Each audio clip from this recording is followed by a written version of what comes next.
শুভ সকাল। আমরা আজকে সকলে এখানে মিলিত হয়েছি, সমবেত হয়েছি পালবাড়ির আমাদের সকলের বটগাছ, আমাদের সকলের পথের দিশারি যিনি, তিনি হঠাৎ করেই আমাদের পথের দিশা থেকে দিশা দেখিয়ে দিয়ে তিনি নিজেই অচেনার জগতে চলে গেছেন।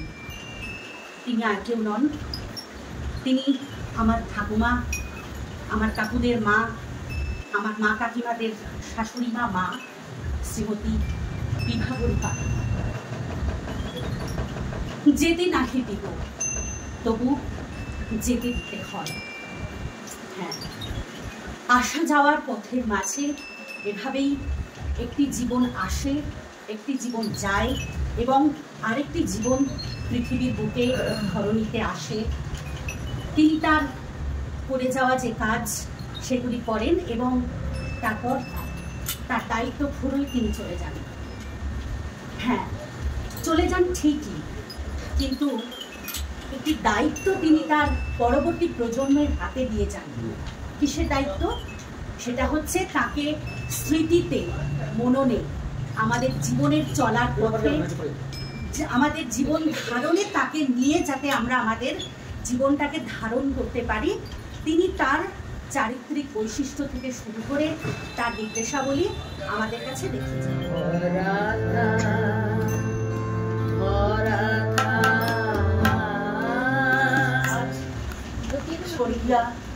বিভাবরী পাল 13 দিন আমার শাশুড়ি মা, মানে আমাদের সবার মা, কারোর ঠাকুমা, কারোর কাকিমা, জেঠিমা, যিনি যে সম্পর্কে হন, আজ 13 দিন উনি আজ আমাদের মধ্যে সশরীরে নেই, কিন্তু আমাদের অন্তরে সবসময় উনি বিরাজ করছেন। আমরা যখন হাসছি, চলছি, খাচ্ছি, যাচ্ছি, আমাদের সমস্ত কিছুতে থাকা খাওয়া সব কিছুর মধ্যেই মা আছেন আমাদের মধ্যে। সেটা আমরা কত বলবো, এইটুকু সময়ের মধ্যে মাকে তো অনেক কিছু মনে করে, কিন্তু কিছুই বলা যায় না। আজ 36 বছর, 1988 সালে মা আমাকে এই বাড়িতে এনেছেন। তা সেই 88 সাল থেকে আমি মায়ের মধ্যে আছি। কখনো 2-4 বছর বাইরে মেয়েদের কাছে থেকেছি, কিন্তু সেই 1988 সাল থেকে আমি মায়ের কাছে আছি। মা আমার কাছে অনেক স্মৃতির মধ্যে আছেন। মাও এই যে এত কিছু চর্চা হচ্ছে, সংস্কৃতি চর্চা, ওনার স্মৃতি স্মরণ করার জন্য ওনাকে একটা সভা হয়েছে। এই সভা উনি খুব ভালোবাসতেন বিভিন্ন কারণে, কোনো সংস্কৃতি বলুন, কোনো শিক্ষা, কোনো সামাজিক কাজ, সমস্ত কিছুতে উনি খুব এগুলোর মধ্যে থাকতে ভালোবাসতেন। উনি অনেক অভাবের মধ্যে নিজের মাকে ছোটোবেলায় হারিয়েছেন এবং অনেক অভাবের মধ্যে শ্বশুরবাড়িতে এসে ছেলে মেয়ে বউ সবার মধ্যে ছিলেন। আর ছেলে মেয়েদের অনেক কষ্ট করে বড় করেছেন, মানুষ করেছেন, কিন্তু ছেলেমেয়েরা, ছোট ছোট ছেলেরা যারা, তারা চেষ্টা করেছে মায়ের সেই অভাবগুলো পূরণ করে দিয়ে মাকে যাতে সুস্থভাবে, শান্তিতে, আনন্দের মধ্যে রাখতে পারে, অনেক চেষ্টা করেছেন। আর মায়ের 90-91 বছর বয়স, এই 90-91 বছর বয়স পর্যন্ত মাকে আমরা আমাদের মধ্যে রাখতে পেরেছি।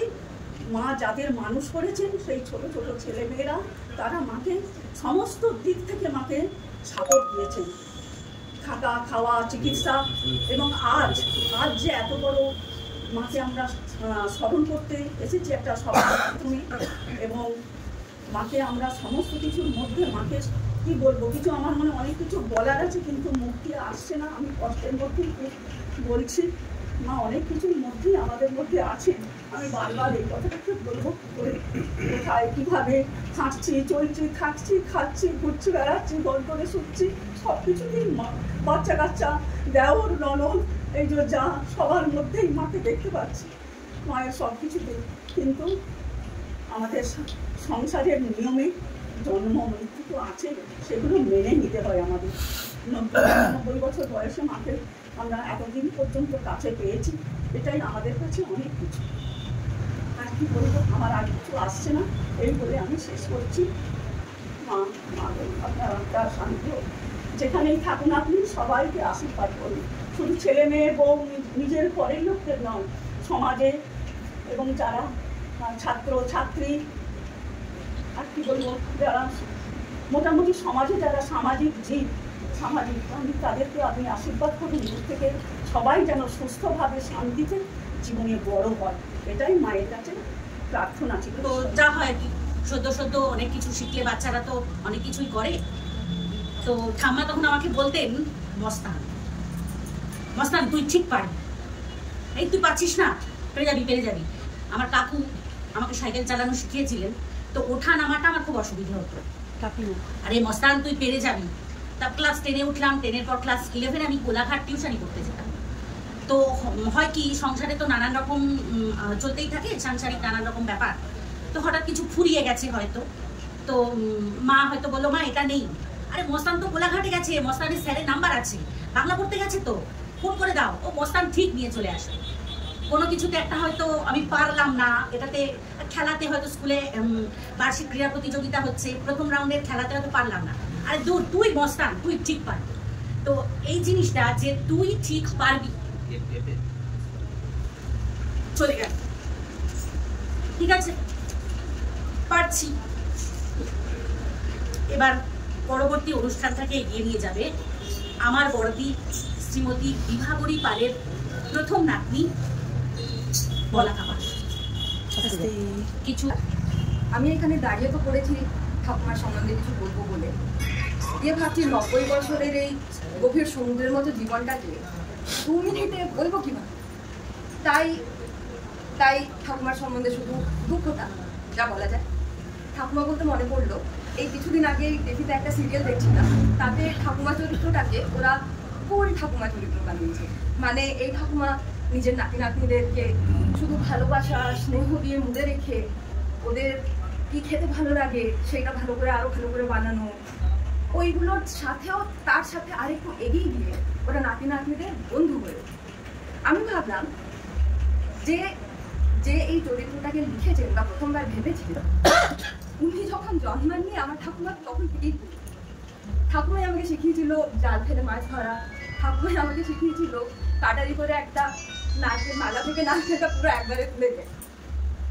আমি অন্য ঠাকুমাকে দেখেছি নিজের নাতিদের জন্য কত ভালোবাসা, আর যখন নাতনি হবে তখন বৌমাকে আস্তে করে গিয়ে বলা, বৌমা আর একটা বাচ্চা দেবে। ওইখানে আমার ঠাকুমা যখনই আমার সম্বন্ধে কাউকে কিছু বলেছেন, আমি সবসময় পেয়েছি ঠাকুমার কাছ থেকে ভালোবাসা আর গর্ব মাখানো। এটা আমার বড় নাতনি, ঠাকুমার কাছ থেকে শিখেছি জীবনে দৃঢ়ভাবে শক্তভাবে দাঁড়িয়ে থাকা, যাই ঝড় আসুক না। ঠাকুমাকে দেখেছি কিভাবে জীবনে সব সময় এগিয়ে যেতে। এই কিছুদিন আগে একটা ডাক্তার ঠাকুমাকে নাকি বলছিলেন যে এইবার আপনি বুদ্ধি হয়ে গেছে, আর ঠাকুমা ওইটায় মুখে একটু অন্যদিকে ঘুরিয়ে মুচকি হেসে দিচ্ছিল। এইটাই আমার ঠাকুমা। এই জন্যেই ঠাকুমা শেষ 1 মাস এত অসুস্থতার সাথেও এইভাবে যুদ্ধ করে। আজ হয়তো সবার মনে হবে ঠাকুমা আমাদের মাঝখানে নেই, কিন্তু আমি বলবো আমাদের পালবাড়ির সবার জীবন যুদ্ধে, সবার হাসিতে, সবার কান্নায়, যখনই আমরা নিজের জীবনটাকে পুরোপুরি নিজের ভাবে করে বাঁচবো, তখনই আমরা ঠাকুমাকে আমাদের ঘরে খুঁজে পাবো। এই আমার ঠাকুমার।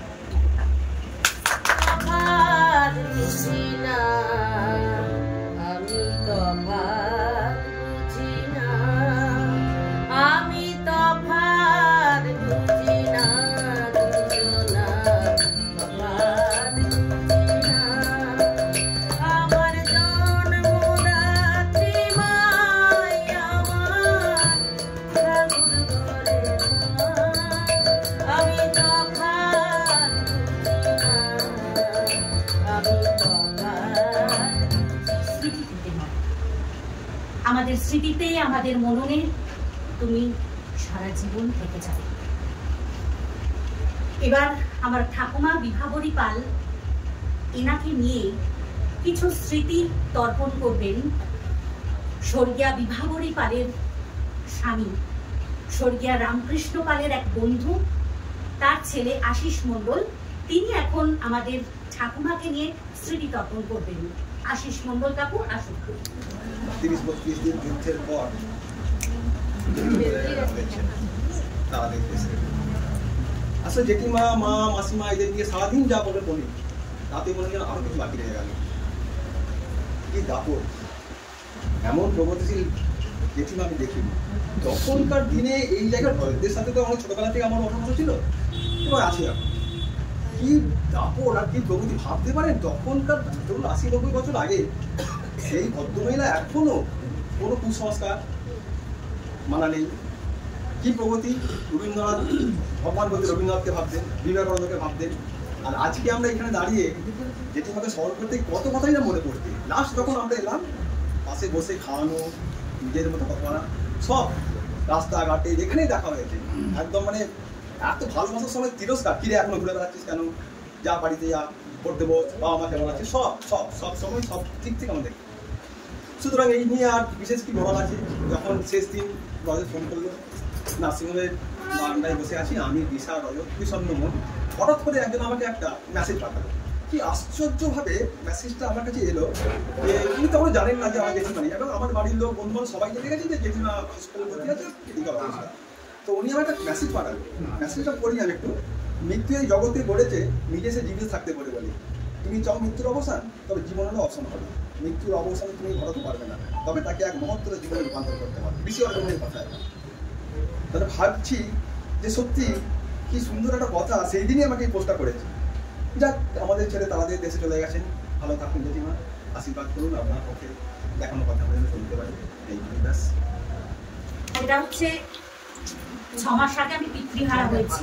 শ্রীমতী বিভাবরী পালের জ্যেষ্ঠ সন্তান, উনিও এখন স্বর্গীয় সুব্রত পাল। স্বর্গীয়া বিভাবরী পালের প্রথম সন্তান, উনিও স্বর্গীয় সুব্রত পাল। তো 6 মাস আগে যখন উনি চলে গেলেন, তখন যা হয় গ্রামের দিকে নানান রকম সামাজিক রীতিনীতি মানতে বদ্ধপরিকর করেন বহু এলাকার মানুষ। কিন্তু আমার ঠাকুমা সেই সমস্ত কুসংস্কারকে ছাড়িয়ে বলেছিলেন, আমার নাতনিরা যতটুকু পারবে তাদের বাবাকে স্মরণ করতে, মনে রাখবে, ততটুকু নিয়মই তারা পালন করবে, কোনো সামাজিক রীতিনীতিকে বদ্ধপরিকর করতে নয়। এটা একজন 89 বছর 90 বছরের মহিলা বলছেন যে আমার বড় সন্তান চলে গেছে, ঠিক আছে, কিন্তু যারা থেকে গেল তারা শুধু ওই সামাজিক রীতিনীতিগুলোকে মানতে বদ্ধপরিকর থাকবে না, কারণ তারা সেটা পারবে না। এটাই একজন প্রগতিশীল মহিলার পক্ষে বলাটা সম্ভব। স্টুডেন্ট শ্রী জগন্ময় মিত্র সঙ্গীত শিল্পী, অনেকে ওনার নাম আমরা অল্প বিস্তর অনেকেই জানি। শ্রী জগন্ময় মিত্রের গাওয়া চিঠি একটা গান আছে, এটা এখনকার সঙ্গীত শিল্পীরা অনেকেই জানবেন। আমার বাবা এবং আমার ঠাকুমার সূত্র ধরে ওনাকে আমরা কিছুটা চিনি। তো তখনকার ইংরেজ সরকারের একটি স্কুলের গানের কম্পিটিশনে ওই চিঠি গানটা গাওয়ার পর উনি প্রথম পুরস্কার পেয়েছিলেন, একটি ছোট্ট মেডেল, একটি ব্রোঞ্জ পদক। নানান অভাব গেছে আমার বাবা কাকুদের সংসারে, দাদুর সংসারে, সেই মেডেলটি কোনোভাবে অপোক্ত হয়ে কোথাও একটা পড়েছিল। তারপরে আমার মা, ওনার বড় বৌমা, উনুনের রান্নাশাল থেকে সেটি উদ্ধার করে বর্তমানে আমাদের প্রাইজের যে সেলফটি আছে সেটাতে আমার মা সংরক্ষণ করে রেখেছে। এই তথ্যটি আমার মনে হলো আপনাদের সকলের দেওয়া উচিত। আবার আমরা সঙ্গীতের মধ্যে ফিরে যাচ্ছি।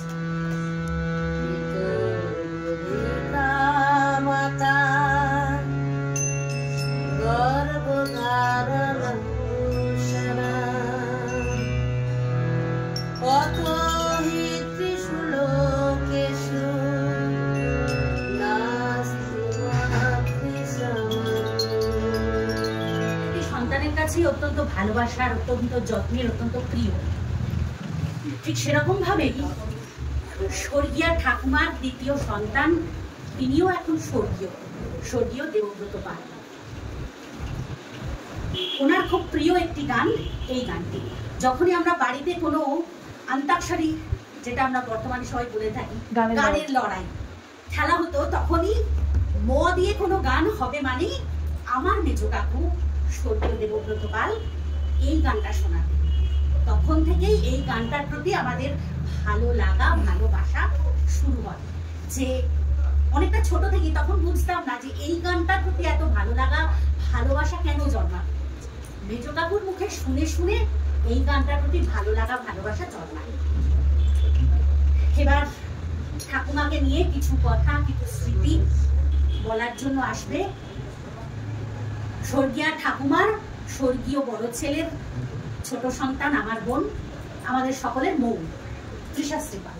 সংস্কৃতি চর্চার মধ্যে থাকতেন। ঠাকুমা রবীন্দ্রনাথ ভালোবাসতেন, ঠাকুমা রামকৃষ্ণ, সারদা, বিবেকানন্দ ভালোবাসতেন, ঠাকুমা কীর্তন ভালোবাসতেন। আমাদের এই যে একটু আগে তাপস পৈত কাকু বলে গেল না, এরা দু বোন আবৃত্তি করে, এটা এগিয়েই দিয়েছে ঠাকুমা। আমার প্রত্যেকটা স্কুলের প্রোগ্রাম বলুন বা কোনো প্রতিযোগিতা বলুন, সবকিছুতেই আমার ঠাকুমা। ঠাকুমার সব থেকে প্রিয় কবিতা ছিল রবীন্দ্রনাথ ঠাকুরের পরিচয়, আর ঠাকুমার সব থেকে প্রিয় গান ছিল ওই মালতী লতা দোলে। ঠাকুমার শেষ বয়সেও গলা কেঁপে যেত, তাও যদি ঠাকুমাকে বলা হতো ঠাকুমা একটা গান গাইবে, তুমি তো গান ভালোবাসতে, ঠাকুমা ওই গানটাই গাইতো। তো আজকে তো অনেকেই গান গাইবেন, তো সবার কাছে অনুরোধ থাকলো যদি কেউ জানেন এই গানটা আজকে একটু হলেও গাইবেন দুপলি। আর একটা কবিতা যেটা আমি না বলে থাকতে পারছি না, আমাদের সমসাময়িক কবি সাহিত্যিকদের মধ্যে কবি সুবোধ সরকারের ঘুষ কবিতাটা আমার ঠাকুমার খুব প্রিয় ছিল। যখন যেখানে হতো ওই কবিতাটা শুনলেই ঠাকুমা দাঁড়িয়ে পড়তো। ওই কবিতাটা ঠাকুমার খুব প্রিয় ছিল, আর ওই কবিতাটা আমার দিদির গলায় শুনতে ঠাকুমা খুব ভালোবাসতেন। তাই দিদির কাছেও অনুরোধ থাকলো যদি দু লাইন শোনায় আজকে ঠাকুমার স্মৃতির উদ্দেশ্যে। আজকে ঠাকুমাকে প্রণাম জানিয়ে ঠাকুমারই প্রিয় কবিতা আপনাদেরকে শোনাবো, রবীন্দ্রনাথের পরিচয়। একদিন তরিখানা থেমেছিল এই ঘাটে লেগে, বসন্তের নূতন হাওয়ার বেগে। তোমরা কোথায় ছিলে মোরে ডাকি, পরিচয় কোনো আছে নাকি, যাবে কোনখানে? আমি শুধু বলেছি কে জানে। নদীতে লাগিল দোলা, বাঁধনে পড়িল টান, একা বসে গাইলাম যৌবনের বেদনার গান। সেই গান শুনি কুসুমিত তরুতলে তরুণ তরুণী তুলিল অশোক।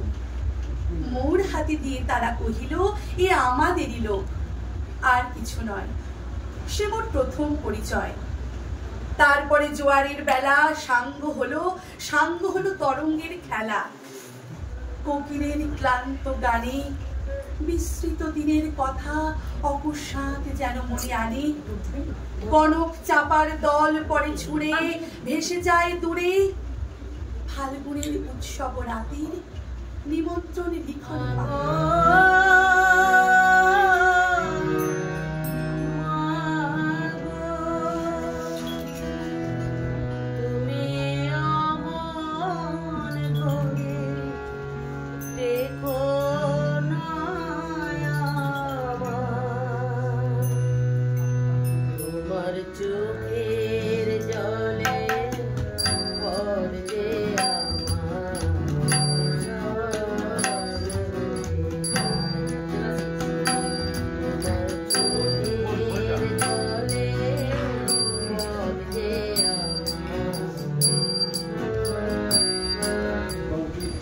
আমাকে অনেকেই যারা গ্রামের পুরোনো বাড়িতে যারা প্রতিবেশী, আমি ছোটোবেলায় মোটামুটি বাবা বাড়িতেই মানুষ হয়েছি। আমার বাবা মা দুজনেই যেহেতু চাকরি করতেন, ছোটোবেলায় অনেকটা সময় বাবা বাড়িতে আমি কাটিয়েছি। এবং আমি একটু খেতে ভালোবাসি এবং দিদা খাওয়াতে ভালোবাসি। তো অনেক সুন্দর সুন্দর রান্না করে দিদা আমায় খাওয়াতো। এবং এছাড়াও দিদার সঙ্গে আমার খুব স্নেহের একটা সম্পর্ক ছিল, আমাকে খুবই স্নেহ করতো। এবং এই আর কি। এবং দিদা নিজেও, আমার মনে আছে যে দিদা যখন আমার শেষবার হাসপাতালে দিদার সঙ্গে জ্ঞান থাকাকালীন শেষবার যখন কথা হয়, আমাকে দেখে দিদার শেষ কথা ছিল আমি কমলা লেবুর রস খাবো। যাই হোক, আমাদের মধ্যে নেই, যেখানেই থাকো ভালো থাকো।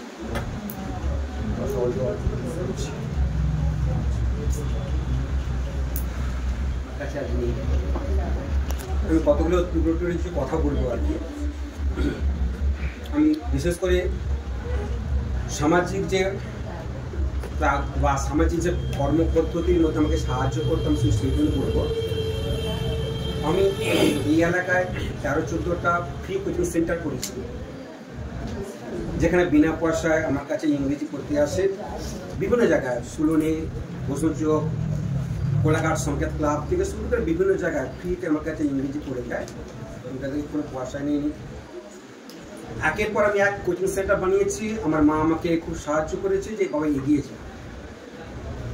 এই প্রসঙ্গে যখন পুরো পাস করার এসপি আমার হাতে প্রাইজ তুলে দিচ্ছে, এরকম একটা প্রাইজ আমাকে তুলে দিচ্ছে, আমি যখন বুকে নিয়ে আসছি আমাকে এসপি বলছেন যে আমাদের মতো লোকে সমাজকে এগিয়ে দিয়ে যাচ্ছে। আমার কার কথা মনে পড়ে না, শুধু মায়ের কথা মনে পড়ছে, বলে এগিয়ে যায়। তোরা শিক্ষিত, তোরা সমাজে এগোবে নি, তো তারা এগিয়ে যায়। আমি রক্তদান শিবির করছি, এই তো 23 তারিখে রক্তদান শিবির করলাম। এখানে আমার বড়দা, আমার মেজদা, আমার জামাইবু অসীমদা নামে একটা মেডিকেল ক্যাম্প করেছিলাম। প্রচুর হেল্প করেছি, প্রচুর। আমি আমার ছোটো ভাই লক্ষ্মী রান্না করবে, পেটবেলা গ্যাস কোথায়, ও গ্যাস নেই নয়, মা শুনতে পেয়েছে, সঙ্গে সঙ্গে যাই টাকা নিয়ে। তারপরে বলছে তোমার চাল নেই, ওই চাল নেই নয়, এই চালে পয়সা নিয়ে যাবে। আমার ভাইরা প্রচুর হেল্প করেছে আমাকে, স্যার একদম হেল্পও করে। এবং বিভিন্ন সামাজিক কাজে আমার কোনো পিছপা হতে দেয়নি। আমাকে প্রতিবেশীরা মনে করে I love god but I do not love neighbours.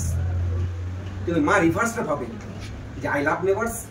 অবশ্যই ভগবানের প্রতি তার শ্রদ্ধা ভক্তি অবশ্যই ছিল, কিন্তু প্রতিবেশীদের যে ভালোবাসা, সেই ভালোবাসাটা উনি শেয়ার করে নিতেন সুন্দরভাবে। আজকে একটা আমি যখন এখানে আইটেম করি, মা সঙ্গে সঙ্গে উঠে হেল্প করে, সেখানে যায়, অনুষ্ঠানে যায়, সঙ্গে সঙ্গে হেল্প করে। যে ব্লাইন্ড মানুষরা দেখতে পায় না, তুই তাদের চোখে কিছুটা আলো দিচ্ছিস, আমি অত্যন্ত গর্বিত। এইভাবে বিভিন্ন কাজে, বিভিন্ন সামাজিক কাজে, আজকে 12ই জানুয়ারি আমি বিবেকানন্দ জন্মদিন পালন করি, প্রায় 200-250 লোককে বই বিতরণ করি। মা সেখানে হাজির থাকে, হাজির থাকতো। মা বিভিন্ন কাজে সাহায্য করেছে। আমি আমার ছোটো ভাইয়ের কাছে, ভাগনার কাছে, ভাইজিদের কাছে, মেয়ের কাছে তো কিছু সাহায্য পাই, কিন্তু অ্যাট দ্য সেম টাইম ওদের কাছে যখন অ্যাবসেন্ট থাকে, মা সেই অ্যাবসেন্ট আমাকে পূরণ করে দেয়, যে আমার পাশে দেয়, যে অবশ্যই তুই কয়েস বুঝবো। কোনোদিন পিছপা কোনোদিনই হয়নি বিভিন্ন সামাজিক কাজে। আজ মাকে হারালাম, জানি না কোথায় গেলে মাকে ফিরে পাবো। মা যে পথ হয়তো একদিন in the terms of law একদিনে চলে যেতেই হবে, মা সেই নেচারের লয়েতেই চলে গেছে। মা যে পথ দেখে দিয়ে গেছে, যে সমাজের যে সকল অ্যাক্টিভিটিসগুলো আমাদের কানে ঢুকে দিয়ে গেছে, সেই অ্যাক্টিভিটিসগুলো নিয়ে মায়ের পথকে অনুসরণ করে চলবে জীবনে।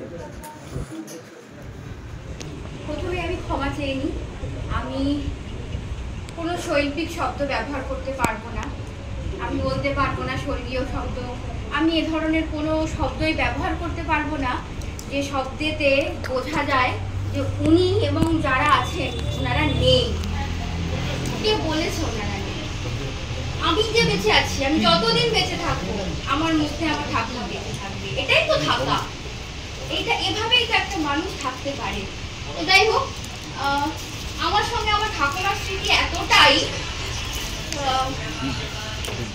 যে আমি হয়তো একটু সময় নিতে পারি। একদিন হঠাৎ করে আমার কি মনে হলো, আমি হঠাৎ করে ঠাকুমাকে বলছি সেজে বউ। মা খুব রেগে গেল, হ্যাঁ এরকম করে কেউ বলতে আছে। আমার ঠাকুমাকে বলেছে ওরে সেজো কর্তা। আমার ঠাকুমা যেহেতু সেজো বউ ছিল, সেই জন্য বোধহয় সবাই ঠাকুমাকে সেজো মা বলে ডাকতো। তো আমি ইয়ার্কি করে সেজো বউ বলে ডাকতাম। আমি তো থাকতাম না, আমি 2016 আগস্ট মাস থেকে এখান থেকে বেরিয়ে যাই, এখন আমি বাইরেই থাকি। তো যখনই ফোনে কথা, তারপর একদিন আমার ছোটকা কি করলো যে সবার কাছে স্মার্টফোন আছে, তো আমার মাকেও একটা স্মার্টফোন আমি কিনে দিই, ঠাকুমাকে একটা স্মার্টফোন কিনে দেওয়া হলো। সেহেতু এক যুদ্ধ করে আমি আর আমার এক বান্ধবী, তো তাকে বান্ধবী বলাটাও ভুল, তো সে আমার এক আলাদা আত্মার সম্পর্ক তৈরি হয়ে গেছে তার সাথে আমার।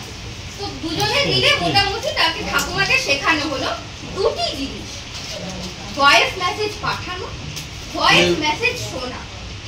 এই শুরু হলো তার। আর ইউটিউবে ভিডিও দেখা, সার্চ করতে পারতো না, স্ক্রল করতে। এই শুরু হলো তার ফোন যাত্রা, মানে তার স্মার্ট জীবন শুরু হলো। সকালবেলা ঘুম থেকে উঠতো এবং শুনতো তিনি নাম কীর্তন। তারপরে রান্নার চ্যানেল, এবং বিভিন্ন রান্নার চ্যানেল দেখে দেখে দেখে দেখে মাঝখানে উনি এতটাই অবসেসড হয়ে গেলেন যে উনি আমাদের ওপর একদম এক্সপেরিমেন্ট করতে শুরু করলেন। চিড়ের লুচি, কাঁঠালের লুচি, আম দই। আচ্ছা, মাঝখানে আমারও একটু মানে উদ্বেগ হলো, আমি একটা ইউটিউবে ভিডিও চ্যানেল খুললাম।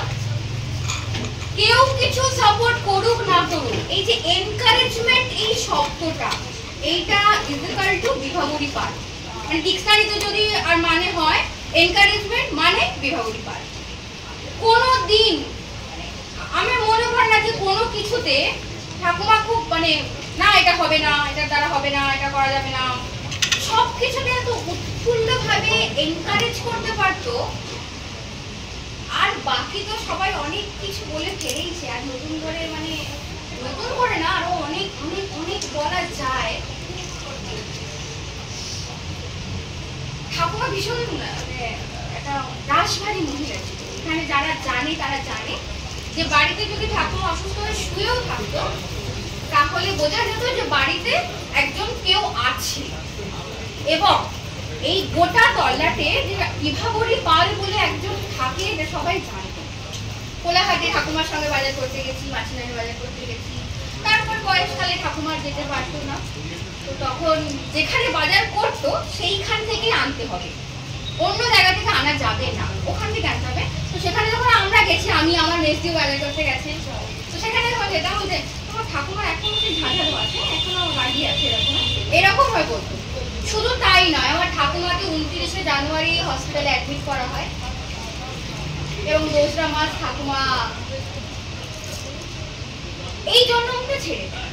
এই জন্য এই 35টা দিন যে হসপিটাল দুটোতে ছিল তারা জেনে গেছে বিভাবরী পাল ছিল। প্রথম দিন হসপিটালে নিয়ে যাই আমি, আমার কাকু আর আমার দাদাকে নিয়ে যাই। তো মুখে অক্সিজেনের প্রবলেম হচ্ছিল, তো মুখে বাইপাপ দেওয়া হয়েছিল, তো বাইপাপটা খোলা হয়েছিল। তো তখন মুখে একটু জল দেওয়া হয়েছে, 2 চামচ জল দেওয়া হয়েছে।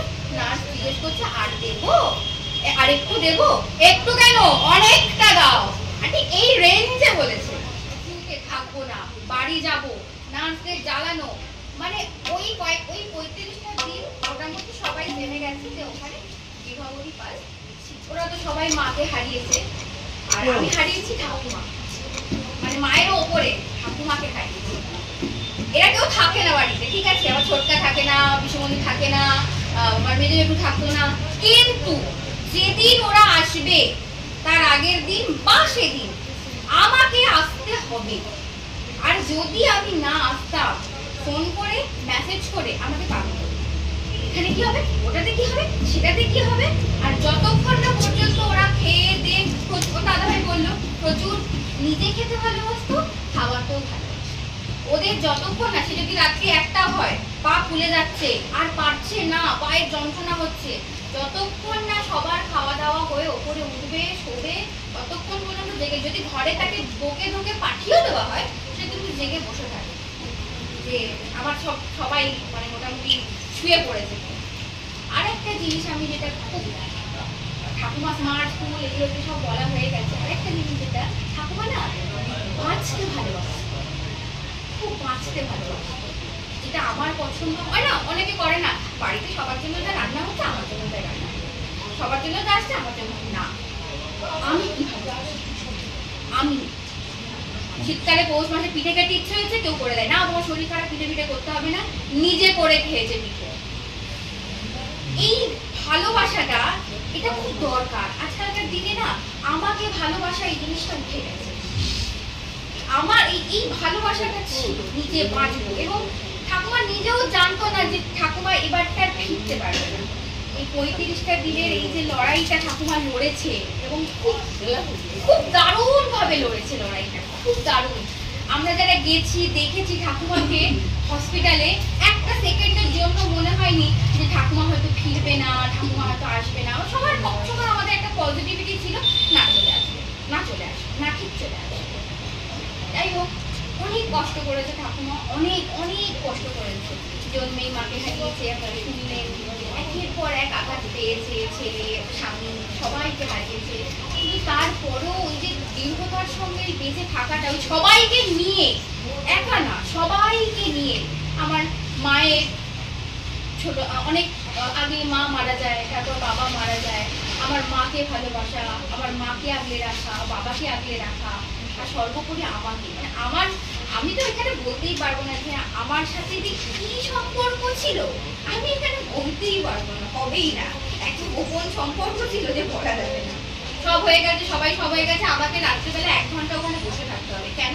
ঠাকুমা বলবে, আমি শুধু শুনতে পেতো না। আমার ছোটকা বেশ নামি দামি মেশিন পত্র ডাক্তার দেখিয়ে মেশিন কিনে দিতেন। মেশিনে আওয়াজ হচ্ছে বড় করে, ওই হাওয়ার আওয়াজটা হচ্ছে। তাকে কেউ পড়াতে পারলো না, মেশিনটা সে রেখে দিল। আমি সব শুনতে পাচ্ছি, সব। এমনকি 90 বছর 8 মাস ছোটবেলায় 2টি দাঁত খুইয়েছে, সব দাঁত তার ছিল, সব চুলো পাকেনি তার, এবং সে এখনো হাঁটতে পারতো। এই রিসেন্টলি তার ছেলে তার নাতনির ঘরে রং করিয়েছে, সে নিজে গিয়ে বসে রং করিয়েছে, এবং সেটা খুব বেশি দিন না, এই জানুয়ারির 1ম সপ্তাহে। আর 23 তারিখের কথা আমার বাবা তো বললো সেদিন আমি থাকতে পারিনি, কিন্তু রাত্রে 12:30টার সময় আমাকে ভয়েস মেসেজ পাঠিয়েছে 8 মিনিটের একটা। আমি খুব খুশি হয়েছি দিশা, আবার মন এত ভরে গেছে আজকে, এত আনন্দ পেয়েছি আজকে। আমার ঘরে লোকে লোকারণ্য হয়ে গেছে, এত মানুষ এসেছে, এ রক্ত দিয়েছে, ও রক্ত দিয়েছে, এ খেয়েছে, ও খেয়েছে, আপ টু ডেট আমাকে দিতে হবে। আমাকে যেমন ওনাকে দিতে হবে, ওনারও আমাকে দিতে হবে। আমার রোজ সকাল হতো, গুড মর্নিং, উঠেছিস? 8টা তো বাজে, উঠেই পড়বি না, আজ তো রবিবার, না উঠিস। আমার ছোটকা বেশ নামি দামি মেশিন পত্র ডাক্তার দেখিয়ে মেশিন কিনে দিতেন। মেশিনে আওয়াজ হচ্ছে বড় করে, ওই হাওয়ার আওয়াজটা হচ্ছে। তাকে কেউ পড়াতে পারলো না, মেশিনটা সে রেখে দিল। আমি সব শুনতে পাচ্ছি, সব। এমনকি 90 বছর 8 মাস ছোটবেলায় 2টি দাঁত খুইয়েছে, সব দাঁত তার ছিল, সব চুলো পাকেনি তার, এবং সে এখনো হাঁটতে পারতো। এই রিসেন্টলি তার ছেলে তার নাতনির ঘরে রং করিয়েছে, সে নিজে গিয়ে বসে রং করিয়েছে, এবং সেটা খুব বেশি দিন না, এই জানুয়ারির 1ম সপ্তাহে। আর 23 তারিখের কথা আমার বাবা তো বললো সেদিন আমি থাকতে পারিনি, কিন্তু রাত্রে 12:30টার সময় আমাকে ভয়েস মেসেজ পাঠিয়েছে 8 মিনিটের একটা। আমি খুব খুশি হয়েছি দিশা, আবার মন এত ভরে গেছে আজকে, এত আনন্দ পেয়েছি আজকে। আমার ঘরে লোকে লোকারণ্য হয়ে গেছে, এত মানুষ এসেছে, এ রক্ত দিয়েছে, ও রক্ত দিয়েছে, এ খেয়েছে, ও খেয়েছে, আপ টু ডেট আমাকে দিতে হবে। আমাকে যেমন ওনাকে দিতে হবে, ওনারও আমাকে দিতে হবে। আমার রোজ সকাল হতো, গুড মর্নিং, উঠেছিস? 8টা তো বাজে, উঠেই পড়বি না, আজ তো রবিবার, না উঠিস। প্রত্যেকটা সকাল এইভাবে শুরু হওয়া। মানুষকে এগোতে হবে। আমি ভেঙে পড়তে ঠাকুমাকে দেখিনি, খুব শক্ত একটা মানুষ ছিল। আমি নাকি আমার বান্ধবী বর্ষা, আমার বান্ধবী আমাকে বলে নাকি আমি সবের মিক্সচার মানুষ, আমি সব কিছু থেকে একটু। হ্যাঁ, কষ্ট হলে কাঁদি, সেটাও একটা মিক্সচার। আবার ঠাকুমার একটা মিক্সচার আছে না, ওই শক্ত থাকাটা, দৃঢ়তা, সেটাও আমার তারপরে করতে হবে, কিছু করার নেই। তো যাই হোক, আমি অনেক এতগুলো কথার মধ্যে আমি হয়তো অনেক কথা গুলিয়ে ফেলেছি। আর ছোটকা একটু লেখালেখি করে, আর আমার ঠাকুমা হলে আমি সেই লেখাগুলোকে একটু আওড়াই। তো তারই একটা লেখা, তার মাকে নিয়ে আমি একটু পড়তে চাই। জাগরণে যাই ভিক্ষা করি, রজত শুক্রবার। ডাক্তার কেটে দিয়েছিল নাই, তুমি কিন্তু এক মুহূর্তের জন্য করনি আই, বরং আরো পাকে পাকে বেঁধে বিছিয়ে দিয়েছিলে তোমার আঁচলের ছায়া, জড়িয়ে রেখেছিলে জীবন ভোর মমতার মায়া। তবে আজ কেন সবকিছু ছিন্ন করে হয়ে গেলে আকাশের তারা? আমার কাছে যে আজন্ম শিশু, সে যে শিশু পথহারা। তোমার দেখানো আলো না পেলে আকাশের ওইটুকু আলোয় সে কি করে চিনে নেবে পথ?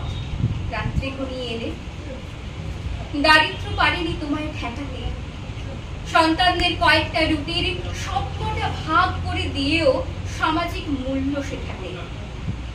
জঠরের আগুন রেখে দিয়ে নিজ জঠরে শিখিয়েছ কিভাবে শিক্ষারে ঠাঁই দিতে হয় দৃপ্ত পাজবে। কোন যক্ষ মতির চোখের জল চাপা দিয়ে সুখ বেঁধে দিবে। ঘৃণা নয়, প্রতিহিংসা নয়, শিখিয়েছ অন্যের ব্যথায় মলম লাগিয়ে ভালোবাসা হাত করে দিতে। তাই বুঝি কাউকে বিরক্ত না করে সবকিছু বুঝে নিয়ে মিশে গেলে অসীম ভুবনে, আর রেখে গেলে এক সুদীর্ঘ ছায়া আমাদের সকলের আন্দোলনে। শেষই নাকি অমোঘ শক্তি, তাই মেনে নিতে সকলে বলছে। কিন্তু জানো মা, মেনে নিতে বড় কষ্ট হচ্ছে। তোমার আশীর্বাদে জঠরে আজ আগুন নেই, তবু বুক জুড়ে হাহাকার। চোখ শুকিয়ে পাঁজরে জলোচ্ছ্বাস, রক্তে কান্না মিশে একাকার। তোমার চারিত্রিক কাঠিন্য আর বুক ভরা ভালোবাসার স্মরণ করে ওই একটি তারার আলোয় রাস্তা চিনে ঘন অন্ধকারেও হেঁটে যাব সঠিক পথ ধরে। মাঝে মাঝে হয়তো একটু থমকে দাঁড়াবো, কারণ কানের পাশে কে যেন অনর্গল বলছে, অনেকদিন হলো, এবার বাড়ি আসিস, তোকে দেখতে বড় ইচ্ছে করছে। তখন চোখ থেকে যদি ঝরে পড়ে দুঃখটা চোখের জল, আমার দুর্বলতা ক্ষমা করে ওই তারার আলোর মতো হাসি ফুটিয়ে এই দুঃখী সন্তানের বুকে টেনে। ভগবান এসব বিশ্বাসও করি না। বাবা প্রথম মারা যান, আমি বলেছিলাম যে শান্তি মানি না মা। মা বলছিল তোমার যেটা বিশ্বাস সেটাই করবে। দাদারা খুব জোরাজুরি করেছিল, না নখ কাটতে হয়, চুল দিতে হয়। বললাম মা এসব আমার বিশ্বাস নেই, আমি করবো না। মা বলেছিল বাবার সময় করতে হবে না। মা বেঁচে থাকতে থাকতেই মাকে বলতাম তুমি চলে গেলে কিন্তু আমি তুমি মনে করো না, কারণ আমি ভগবান বিশ্বাস করি না। আমার কাছে 3-4 পৃথিবীতে ভগবান। 1 নম্বর ভগবান রবীন্দ্রনাথ, 2 নম্বর ভগবান আইনস্টাইন, আর 3 আর 4 নম্বর ভগবান আমার বাবা মা। এছাড়া আমাকে কোনো ভগবান নেই। আমি আজকে মাথাও মতো হয়নি, কিছু কথাই বলবো। আমার 17 বছর বয়সে আমি গ্রাম ছেড়ে কলকাতায় চলে গিয়ে পড়াশোনা করছি। 17 বছর পর্যন্ত মায়ের কাছে শিখেছি পড়াশোনাকে কীভাবে ভালোবাসতে। রান্নাঘরে রান্না করতেন, হ্যারিকেন জেলে আমরা পড়তে বসতাম। যদি গলার সঙ্গে সঙ্গে শর্ট থেমে যেত, বেলুন কার্ড নিয়ে এসে বেলুন কার্ড দিয়ে পাঠাতাম। যদি আমরা সন্ধেবেলা 6টা অন্ধকার হয়ে গেল, অন্ধকারের পরে যদি কোনোদিন বাড়ি ফিরতাম, আমার বাবা ছিলেন পড়াশোনা শেখাতেন, কিন্তু বাবার মা হচ্ছে, বাবা এত বড়, আমার এখনো মনে আছে, এত বড় একটা খড় নিয়ে চাল এতে রাখতেন। তুই যদি দুষ্টুমি করিস সেই খড় দিয়ে কিন্তু তোকে পেটাতো। বাবা ছিলেন অতটাই নয়। আর মা তেঁতুল গাছের ডাল দিয়ে ছড়ি কেটে রাখতেন। 6টার পর, সন্ধ্যের পর, অন্ধকারের আগে আগে বাড়ি ফিরতে হবে। অন্ধকারের পরে বাড়ি ফিরলেই ওই তেঁতুল চাবুক দিয়ে পেটাতো। আর মায়ের পেটানো ছিল ঘর বন্ধ করে দিয়ে শিকল তুলে দিতেন, যাতে কেউ এসে বাঁচাতে না পারে। তারপরে ওই তেঁতুল চাবুক দিয়ে পেটাতেন। কত কিছু যে আমার 17 বছর পর্যন্ত আমি এই গ্রামে মায়ের কাছ থেকে পড়াশোনা শিখে তারপরে আমি কলকাতায় যাই। 17 বছর পর্যন্ত আমি মায়ের কাছে শুধু শিখেছি, মা এবং বাবা দুজনের কাছে। বাবা ম্যাক্সিমাম টাইমে কলকাতা থাকতেন, মাঝে মাঝে সপ্তাহে আসতেন। মায়ের কাছে যত কিছু হোক, আমাদের অনেক অভাব ছিল। একসময় আমরা আমার লেখার মধ্যে লিখেছি না যে কয়েকটা রুটি ভাইদের মধ্যে ভাগ করে দিয়ে মা না খেয়ে ফিরে গেছে। কিন্তু কোনোদিনও খিদে পেয়েছে পড়তে বসবো না, খিদে পেয়েছে খাবার নেই স্কুলে যাবো না, মায়ের কাছেই আবদার চলবে। মায়ের কাছেই আবদার নিয়ে দুটো মা খেতে। এই ছিল আমার মায়ের কাছে আমার কৃতজ্ঞতা বলবো কি ভালোবাসা বলবো যায় না। আমার যতটুকু আমি করেছি এই পৃথিবীতে, ভগবানের আশীর্বাদ বলে কিচ্ছু আমি মানি না। ভগবানের আশীর্বাদে হয়েছে বলে আমি বিশ্বাসও করি না। শুধু হয়েছে বাবা নিয়ে পড়াতে বসতো, দাদারা পড়াতে বসতো, আর মায়ের কঠিন ডিসিপ্লিন। এছাড়া আমি যতটুকু হয়েছি হতে পারতাম না। আমার আরও কিছু কিছু স্মৃতি, আমি যখন প্রথম চাকরি পেয়ে বোম্বে চলে গেলাম, তখন নিজে রান্না করে যেতাম। তখন এখনকার দিনে তো উঠে গেছে, এই নীল খামে ইনল্যান্ড পাওয়া যেত। রান্না কী করে করবো, একদিন ফুলকপি নিয়ে এসেছি বাড়িতে, ফুলকপি বোম্বেতে ফুলকপি কেটে কী দিয়ে রান্না করবো কিছু জানা, কোনো করে খেয়ে জঘন্য খেতে হয়েছে। তো মাকে চিঠি লিখলাম, মা ফুলকপি রাঁধতে দিয়ে একদম ফ্লপ, কী করা যাবে? মা পরের চিঠিতে রেসিপি লিখে পাঠাতে, ফুলকপির তরকারিতে ফুলকপির গন্ধ আসে, কোনো স্ট্রং মশলা আদা পেঁয়াজ যতটা, যদি বাঙালি রান্না আদা পেঁয়াজ কোনো স্ট্রং মশলা দেওয়া যাবে না, আরে ফুলকপির ইয়ে আসবে না। এখান থেকে আমেরিকা চলে গেছি, আমেরিকা গিয়ে চিকেন মাটন নিয়ে এসেছি, এবার কী করে রাঁধবো?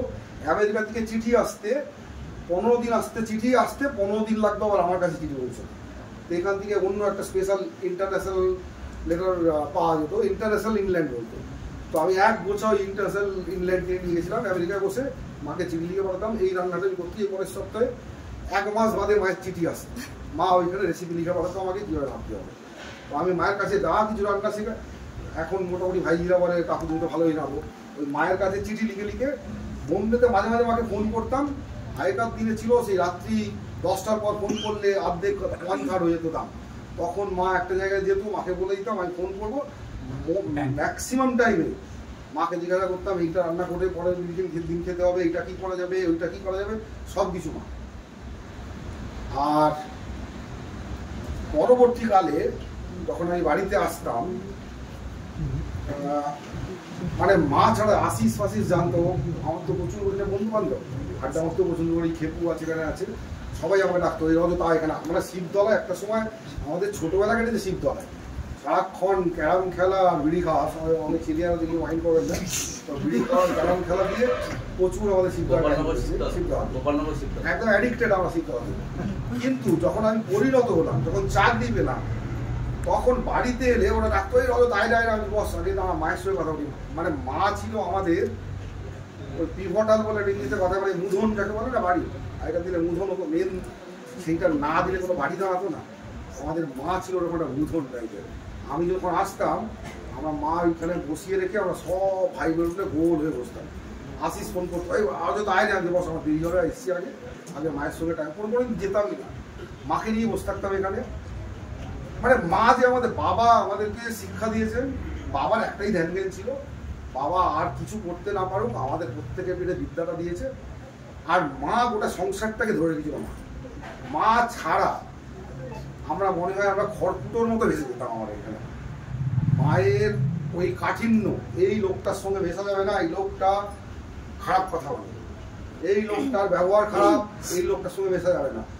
কোনোদিন যদি শুনতে পেতো ওই লোকটার সঙ্গে মিশে ফিরেছি, সেই দিন তেঁতুল ওইগুলো মায়ের কাছে তেঁতুল ডালের ছড়ি করা থাকতো, ওই তেঁতুল ডালের ছড়ি পিঠে পড়ে। আমার থেকে একটু বেশি মার খেয়েছে, কারণ আমি একটুখানি আমার একটু কায়দা ছিল, আমি জানতাম বাবা মাকে হাত করতে গেলে একটু তাড়াতাড়ি করে পড়াশোনা করে, একটুখানি করে তাড়াতাড়ি করে পড়াশোনা করে নিলে তাহলে বেশি ভালো ছিল। আর ওইটা করে দিলে মা আর বাবা একদম খুশি হতো। ওই জন্যে আমরা করতাম কি, আমি স্পেশালি যেটা করতাম, তাড়াতাড়ি করে ফিরে এসে কিছু করে একটু অপরঙ্গ করে দিয়ে মাকে দেখিয়ে দিলে বাস, তারপরে তুমি যে এবার ক্যারাম খেলো। আমাদের বেলা তো আর এইসব মোবাইলের ভিডিও গেমস ছিল না, ম্যাক্সিমামই দাবা আর ক্যারাম। আমরা বাইরে মিলে খুব দাবা খেলতাম আর ক্যারাম খেলতাম। মা বলতো দাবা খেললে, বাবা বলতো দাবা খেললে বুদ্ধি বেশি হয়, প্রচুর দাবা খেলতাম।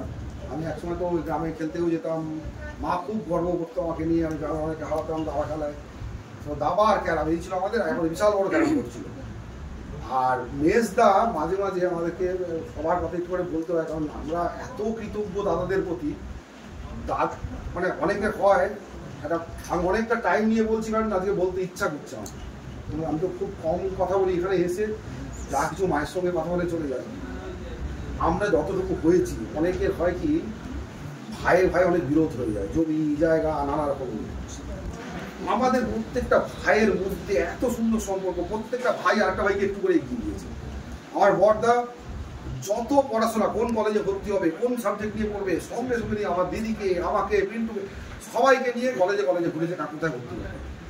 মেজদা শেষদা ছোটোবেলা থেকে পড়াতে যেত, আমাদেরকে বেঁধে নিয়ে যেত, এইখানে পড়। মেজদা অঙ্ক করাতো, শেষদা অঙ্ক করাতো। আর বাবা, আমার মনে পড়ে এখন মায়ের আর একটা কথা বলি, প্রত্যেকে শোনা উচিত যদি দু একটা বাচ্চা যারা আছে। আমি খুব খেলতাম, আমি আর পিন্টু খুব ফুটবল খেলতে পছন্দ করতাম, খুব খেলতাম। আমাদের ছিল মাধ্যমিকের টেস্ট হয়ে যাওয়ার পর 3 মাস বাদে অ্যানুয়াল পরীক্ষা হতো। মাধ্যমিকের টেস্ট পরীক্ষা হয়ে যাওয়ার পর মানে কি, এইরকম এই ডিসেম্বর হয়ে গেছে, শীতকাল আসছে, সকালবেলা ক্রিকেট, বিকেলবেলা ফুটবল, রাতেরবেলা ব্যাডমিন্টন। পর খেলা আমাদের। এই কদিন চলার পর মা শেষদা দেখলো ছেলে তো গেছে, ছেলে দ্বারা কিছু হবে না। শেষদা একদিন অফিস যাওয়ার সময় বলে গেল, রানটুর আজকে সারাদিন খাওয়া বন্ধ, আর এত খেলছে পড়াশোনা করছে তো শোনো খা। মা সকালবেলা শেষদা বেরিয়ে গেছে, সকাল 7:30 8টার সময় শেষদা বেরিয়ে যেত, যতক্ষণ না 11টা পর্যন্ত শেষদা বাড়ি এসছে মা একটা পরে খেতে দেয়নি। আমি বলছি মা খিদে পাচ্ছে, কাঁদছি, শেষদা বলে গেছে তুমি পড়াশোনা করিস নি, সারাদিন খাওয়া পুরো একদিন আমাকে খেতে দেয়নি। তারপরে সেই যে ঘুরে গেল যে না পড়াশোনা না করলেই খিদের যা যন্ত্রণা, এই খিদের যন্ত্রণা সহ্য করা যায়, সুতরাং ভালো করে পড়াশোনা করো, নাহলে খেতে দেবে না, তুলে পড়াশোনা ভালো করে। মা এতটাই কঠিন, এতটাই চারিত্রিকভাবে, মানে কাউকে যদি সত্যি লড়তে হয় মায়ের কাছে শিখতে হবে যে লড়তে কাকে বলে, যে কোনো কঠিন পরিস্থিতিতে। অনেকে বলতো, দু একটা কানা ঘোষা আমার কাছে শুনেছি আমি, যে এত বছর বয়স হয়ে গেছে, ছেলেকে খেয়েছে, জামাইকে খেয়েছে, তাও বেশি আছে। এটাকেই বলে বেঁচে থাকা, এটাকেই বলে কাঠিন্য, এটাকেই বলে চারিত্রিক দৃঢ়তা।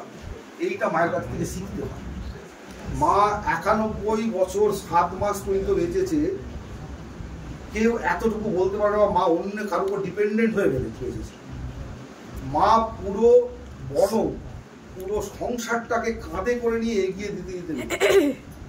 আমার মায়ের কাছে যদি কাউকে বলে যে কাকু গ্রুম করা যাকে বলে, মানে বেড কি বলবো ইংরেজি বুঝতে পারছি, গ্রুম করা মানে কাকে তৈরি করা, যদি বলে মায়ের কাছে শিখতে হবে, কাকে বলে তৈরি করা, কাকে শিক্ষাকে ভালোবাসা বলে, কাকে লাস্টের দিকে মায়ের খুব আমিও করতাম, পিন্টুও করতো। মা যে পিন্টু একটু বললো, মা যে কি পরিমাণ এনকারেজ করতো যাতে আমরা বাইরের কারো কাজ করি। আমি টাটা অর্গানাইজেশনে চাকরি করি, আমাদের এমনি টাটা এথিক্স বলে যে আমি যতটুকু রোজগার করি তার কিছু অংশ সমাজে দান করতে হয়। এটাই আমাদের টাটার, যা অনেকে জানে না হয়তো, টাটা কোম্পানি যা প্রফিট করে, যা লাভ করে তার 62% সমাজে বিলিয়ে দেয়। আমাদেরকে শেখানোই হয় যা রোজগার করবে তার অনেকটা অংশ সমাজে বিলিয়ে দিতে হয়। এটা আমিও করি, পিন্টুও করে। আর মা যে কি পরিমাণ আমাদেরকে এটাকে এনকারেজ করতো যে সমাজ থেকে তুমি নিয়ে উঠেছো, সেই সমাজকে কিছু ফিরিয়ে দিতে হবে। এটাই তোমার লাস্ট বলবো। আমি যেটা মিস করবো, এইখানে গাড়ি পার্ক করলেই রানটু এসে গেছে, সবাইকে ব্যস্ত করে তুলতো, ও ডান এই বৌমা জল নিয়ে এসো, এই দিশা চা করে দে, সারাক্ষণ। আর ওই যাওয়ার সময় এত কান্না পায় আমাকে জড়িয়ে ধরে দুগালে চুমু খেত, চলে যেতাম। এটা খুব মিস করব। আমার যতটুকু হয়েছে বাবা মার না থাকলে ওরাই আমার ভগবান। আমার বলি আমি ঈশ্বর চিন্তায় বিশ্বাস করি না। আমি মনে করি ইহলোকে যতটুকু কাজ করা যায়, যাকে ভালোবাসা যায়, ভিতর দিয়ে যাকে ভালোবাসা যায়, তাকেই ভগবানের সেবা করা হবে। শুধু পুজো করে ফুল দিয়ে ধূপ দিয়ে পুজো করা নয়। আমি এটা মনে করি যে ভালোবাসতে গেলে কিছু সমাজ থেকে নিয়ে যাওয়া ওটাকে একদম পুরো দিয়ে ভালোবেসে সমাজকে ভালোবাসতে হয়। মায়ের কাছ থেকেই শেখা, বাবার কাছ থেকেই শেখা। এতটুকু বলে, আর মা আমি বিশ্বাসও করি যে দিশা বললো না যে মা তুমি যেখানে থাকো ভালো থাকবে। মা দেহ চলে গেছেন মানেই পৃথিবীতে এসে গেছেন। শুধু মায়ের শেখানো জিনিস পাথেও করে যতটুকু এগোতে পারি ততটুকুই। এছাড়া এই ভবিষ্যতে বলেও কিছু নেই, স্বর্গের চাবি বলেও কিছু নেই, স্বর্গের দ্বার বলে নেই। কেউ স্বর্গে পৌঁছয় না, সবাই পঞ্চভূতে বিলীন হয়ে যাবে একদিন, আমরাও বিলীন হয়ে যাবো। শুধু ওনাদের শিক্ষাটা নিয়েই আমাদেরকে এগিয়ে চলবে। সব জিনিসকে ভালোবাসাই হচ্ছে ঈশ্বরকে ভালোবাসা। ঈশ্বর বলে আমাদের অনেকের একটা ইউটিউবের একটা কাল্পনিক একটা চিন্তা আছে, উপর দিকে সেই যেমন পুতুল খেলা দেখায় না, হাতে এরকম তার বাঁধা আছে, এরকম করে নাচাবে ঈশ্বর, আর আমরা নিচে এরকম করে নাচবো পুতুলের মতো। ওখানে কিছু নয়। ঈশ্বর সবাই বলেছেন একশ্বরবাদ মানেই হচ্ছে পৃথিবীর সবের মধ্যে ঈশ্বর বিরাজমান, সবাইকে হৃদয় দিয়ে ভালোবাসা। যারা ঈশ্বর পুজো করে, যে ঠাকুরের ব্রত উপোস, তারপরে যেই এর সঙ্গে হিংসা করে তার একটা ক্ষতি করে দিল, আরে বস তাহলে আর ভগবান কি করে স্বর্গে নিয়ে যাবে। ওই পুজো না করে এই হৃদয় দিয়ে যদি ভালোবাসা যায়, কারো ক্ষতি চিন্তা না করে, সেটাই আসল চিন্তা বলে অন্তত মায়ের কাছ থেকে আমি শিখেছি।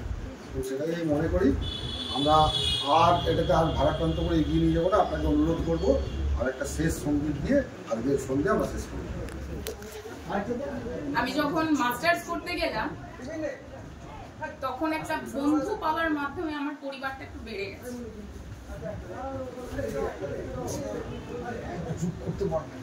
হয়তো ঠাকুমাকে নিয়েই স্বভাব, কিন্তু ঠাকুমাকে বলতে গেলে আমাকে আগে এই পরিবারের সাথে যোগসূত্রটা বলতে হবে। আসলে সবাই খুব ব্যস্ত হয়ে গেছেন জানি, তাও একটু আমি ছোট কিছু কথার মাধ্যমে বলবো। আমি মাস্টার্স করতে গেলাম, সত্যিই বোধহয় কুম্ভ মেলায় হারিয়ে যাওয়া কোনো বোনের সাথে আমার দেখা হলো, এবং তার মাধ্যমেই তার সাথে আমার বন্ধুত্বের পরিচয় প্রথমে। তবে এখন বন্ধুত্ব বলবো না, আমি এই সম্পর্ক আত্মার সম্পর্ক, ভাইয়ের সম্পর্ক, রক্তের সম্পর্ক, আমি কোনোভাবেই এটা ব্যাখ্যা করতে পারবো না, আমার কাছে সে ভাষা নেই। মাস্টার্স কমপ্লিট করার হয়নি তখনও, 2020 সালের বোধহয় 25শে ডিসেম্বর এই বাড়িতে আসা। ওই যে বললাম বন্ধুর কথা, ওই বন্ধু মারফতই আমি একটা পরিবারের খবর পেয়েছিলাম। আমি ছোটবেলা থেকে বেড়ে উঠেছি, অবশ্যই আমি আমার ঠাকুমাকে পেয়েছি। আমার ঠাকুমা, দাদুকে আমি দেখিনি, ঠাকুমাকে আমি ক্লাস 5 অবধি পেয়েছিলাম। আমি যখন মাস্টার্সের ওই করোনা কালে প্রথম এখানে এসেছিলাম 25শে ডিসেম্বর, কাকু নানানভাবে অনেক সামাজিক কাজ করেন, ওই সময় আমি এসেছিলাম। তখন আমার ঠাকুমাকে সামনাসামনি প্রথম দেখা। এই ঠাকুমা, যাকে এখন আমি বীর দর্পে বলতে পারি আমারও ঠাকুমা,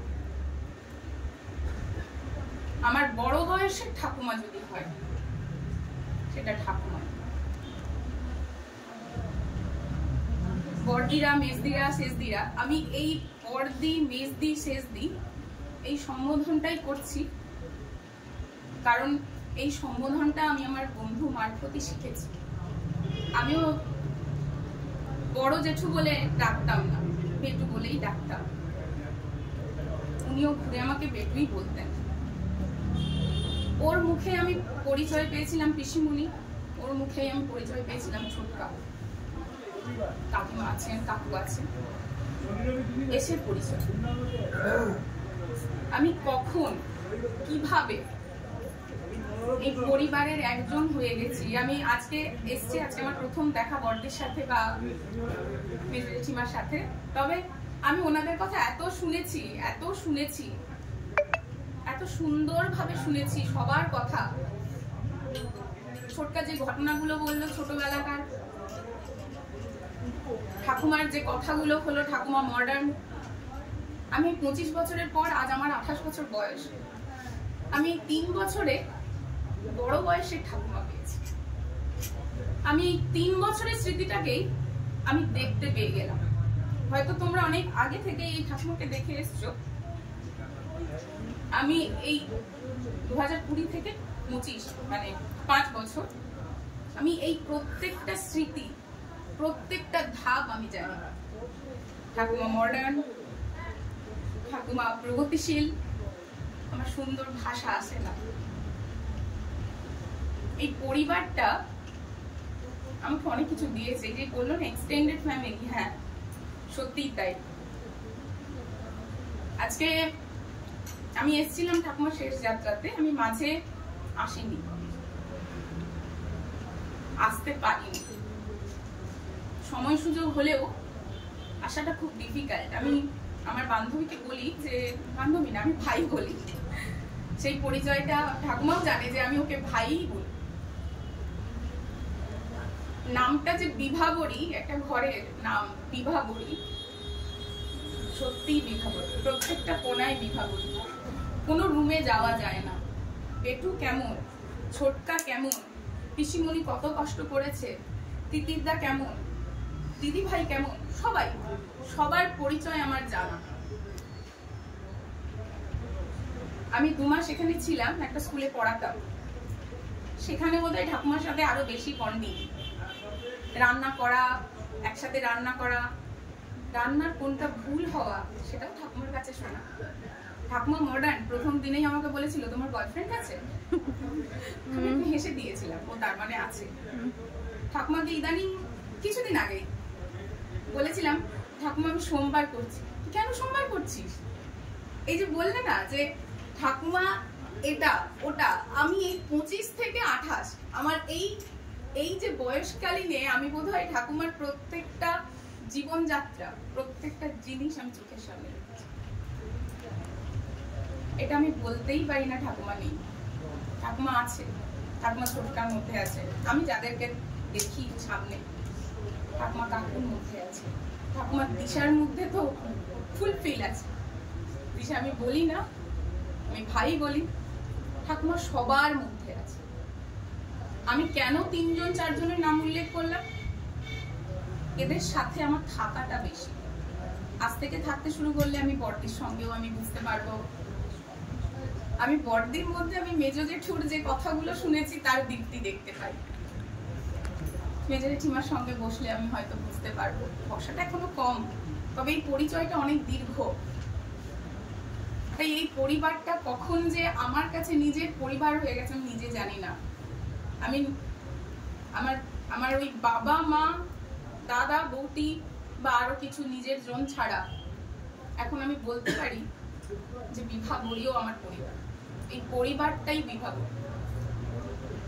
এখানে কোনো ঠাকুমার আলাদা নাম নেই।